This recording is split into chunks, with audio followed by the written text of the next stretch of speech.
Welcome to hello doctor. Srujana గారు ఇప్పుడు ఒక కాలర్ వెయిట్ చేస్తున్నారు, కాల్ తీసుకుందాం. మంజుశ్రీ గారు కాల్ చేస్తారు. మంజుశ్రీ గారు నమస్తే అని చెప్పండి. అండి మాకు హైపర్ థైరాయిడ్ ఉందండి. ఓకే, పిల్లలకి ఏమైనా ప్రాబ్లం ఉంటుందా? మీ పిల్లలకా అండి? ఇప్పుడు మీరు ప్రెగ్నెంటా? లేదండి, కొత్తగా మ్యారేజ్ అయింది. ఓకే, జనరల్ గా ఛాన్సెస్ అంటే వచ్చేసి మనం 40 to 50% ఛాన్సెస్ ఉంటాయండి. బట్ అంటే మీతో అంటే రాకుండా ఉండటానికి రావటానికి ఈక్వల్ ఛాన్సెస్ ఉంటాయండి. సో మీరు అంటే ఈ విషయంలో మీరు జాగ్రత్త వహించాల్సింది ఏంటంటే, ఇప్పుడు మీకు హైపర్ థైరాయిడ్ ఉంది కాబట్టి ఫ్రీక్వెంట్ చెకప్స్, మీ పిల్లలు అంటే కొంచెం వీక్ గా ఉన్నా లేకపోతే వాళ్ళు తింటున్న ఒంటికి పట్టకపోయినా మీరు ఫ్రీక్వెంట్ చెకప్ చేసినట్లయితే మనం ఎర్లీ డయాగ్నోసిస్ చేసేవానికి ఛాన్సెస్ ఉంటాయండి. ఓకేనండి. నెక్స్ట్ ఇందు దుబాయ్ నుంచి కాల్ చేశారండి. ఇందు గారు నమస్తే అండి. నమస్తే అండి, చెప్పండి మీ సమస్య ఏంటి? మ్యామ్ డాక్టర్ గారు నమస్తే అండి. నమస్తే అండి ఇందు గారు. నా ప్రాబ్లం ఏంటంటే నాకు ఇర్రెగ్యులర్ పీరియడ్ ఉంది. ఓకే, సో నాకు డెలివరీ టాబ్లెట్స్ ఇచ్చారు డాక్టర్ ఇండియాలోనే. అది యూజ్ చేసిన తర్వాత నాకు పీరియడ్స్ చక్కగా వచ్చేసేవి ఎవ్రీ మంత్. అలా వేసుకున్నప్పుడు వచ్చేసేవి, వేసుకున్న నెక్స్ట్ మంత్ కూడా అలాగే సేమ్ గా వచ్చేసేవి. సో ఇక్కడ నాకు నేను ఇక్కడికి వచ్చిన తర్వాత కూడా బానే ఉంది. ఇప్పుడు నాకు మా హస్బెండ్ నేను కలుసుకున్నాము 3 years వచ్చిన తర్వాత ఇప్పుడు రాలేదన్నమాట. ఇప్పుడు నాది యాక్చువల్లీ 4th రావాలి. ఓకే, ఇది ప్రెగ్నెంటా లేకపోతే మళ్ళీ అదే ప్రాబ్లం వచ్చిందా అనేసి అనుకుంటున్నాను అనమాట. ఒకవేళ మేము నెక్స్ట్ 2-3 months లో వద్దాం అనుకుంటున్నాం అండి ఇండియా. సో అప్పుడు మిమ్మల్ని కలుద్దాం అనుకుంటున్నాం. ఓకేనండి ఇందు గారు. యాక్చువల్ గా ప్రాబ్లం ఏంటంటే, ఫస్ట్ థింగ్ మీరు హోమ్ టెస్ట్ చేయించాలండి. యూపీడీ టెస్ట్ అంటారు. ఎనీ మెడికల్ షాప్ లో యూపీటీ స్ట్రిప్ అంటే దొరుకుతుందండి. ఒకసారి అది మీ ఇంట్లోనే టెస్ట్ చేయించండి, ప్రెగ్నెన్సీ వచ్చిందా లేదా అని కన్ఫర్మ్ చేసుకోవడానికి.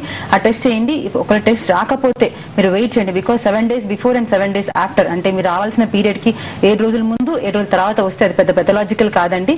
అది నార్మల్ గా కూడా, అంటే మనం బాగా యాంగ్జైటీగా ఉన్నప్పుడు, సరిగా ఆహారం తీసుకున్నప్పుడు, సరిగా నిద్ర లేనప్పుడు, వీటన్నిటి వల్ల కొంచెం డిలే అవ్వటము, కొంచెం ముందు రావటం అనేది సహజం అండి. కొంచెం వెయిట్ చేయండి. వెయిట్ చేసి ఒకసారి మీరు ఇంట్లో టెస్ట్ చేసి అప్పుడు కూడా రాకపోతే దెన్ గో ఫర్ ఒక గైనకాలజిస్ట్ ని కలిసినట్లయితే మీకు సరైన సలహా ఇస్తారండి. ఓకేనండి. నెక్స్ట్ కృష్ణ గారు నగరికల్ నుంచి కాల్ చేశారు. కృష్ణ గారు నమస్తే అండి. నమస్తే మేడం, ఇక్కడ నగరికల్ నుంచి మాట్లాడుతాను మేడం.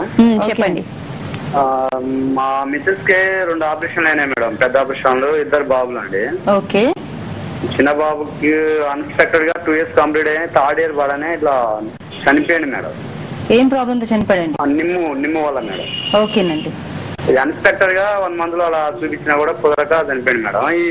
ఇప్పుడు ఏమన్నా రీఆపరేషన్ కి అవకాశం ఉందా మేడం? అడ్వైజ్ ఏం తీసుకున్నామని మీ సలహా తీసుకున్నామని.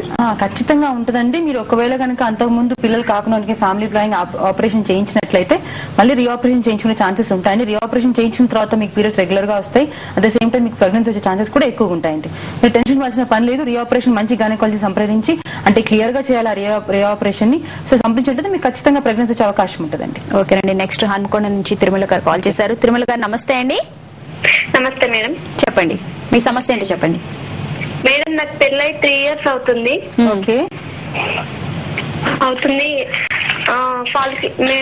హాస్పిటల్లో చూపించుకుంటే ఫాల్కులర్ స్టడీ చేసి అందులో ఒకటి రైట్ ఓవరీలో సిస్ట్ విత్ ఇంటర్నల్ బ్లీడ్ అని చెప్పారు. ఓకే, దానికి ఏమన్నా ప్రాబ్లం ఉందా మేడం? ఖచ్చితంగా ప్రాబ్లం ఉంటుందండి. మీకు ఫాలిక్యులర్ స్టడీ చేసినప్పుడు సరిగా మీకు ఫాలిక్యులర్ రప్చర్ అవ్వట్లేదని అర్థం అవుతుంది. మేబీ పీసీఓడి కూడా మీకు ఉండిండొచ్చు, లేకపోతే సిస్ట్ లో అంటే బ్లీడర్ సిస్ట్ ఉండిండొచ్చు, అంటే హెమరేజిక్ సిస్ట్ కూడా ఉండిండొచ్చు.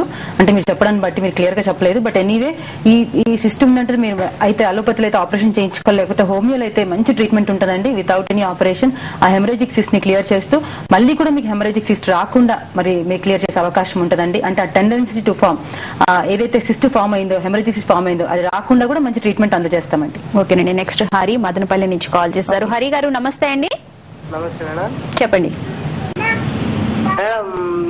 మా వైఫ్ పెళ్లి ముందు టాబ్లెట్ మింగింది డేట్ కాకుండా. ఓకే, అది ఏమన్నా ప్రాబ్లం ఇస్తుందా? ఏం ప్రాబ్లం ఇవ్వదండి. అది నార్మల్ ప్రొసీజరే, కానీ ఎక్కువసార్లు వాడితే ఏమవుతుందంటే కొంచెం ఖచ్చితంగా హార్మోన్ ఇంబాలెన్స్ జరుగుతుందండి. అంటే మనం న్యాచురల్ ప్రొసీజర్ ని మనం బ్లాక్ చేస్తున్నట్టు కదా, ఖచ్చితంగా ప్రాబ్లం వస్తుంది. బట్ 1-2 సార్లు ఏం ప్రాబ్లం ఉండదండి. మీరు టెన్షన్ పడాల్సిన పనేం లేదు. ఓకేనండి. మరిన్ని కాల్సిన మరో షార్ట్ బ్రేక్ తర్వాత తీసుకుందామండి. Hello doctor.